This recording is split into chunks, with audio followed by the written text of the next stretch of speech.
আমার কয়ে দিলা যে আমার যদি কোনোদিন দরকার পড়ে প্রয়োজন পড়ে আমি যাতে তোমার কাছে ফিরে আসি। তুমি আমার জন্য অপেক্ষা করবা। বাবা তো আমার গ্রহণ করবো না। না না না না, জানো আমি না সাইমের বাড়িতে গেছিলাম।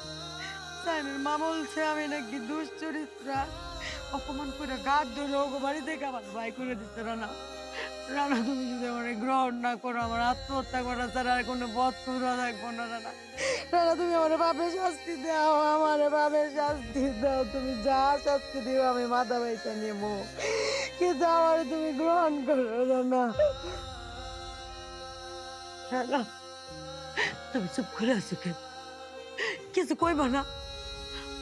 কিছু কইবা না তুমি তোমার ময়না রে? তুমি ভুইলা গেছো সেদিন আমার কয়ে দিছিলা যে আমার যদি কখনো প্রয়োজন পড়ে আমি যাতে তোমার কাছে ফিরে আসি, তুমি আমার জন্য অপেক্ষা করবা। দেখো না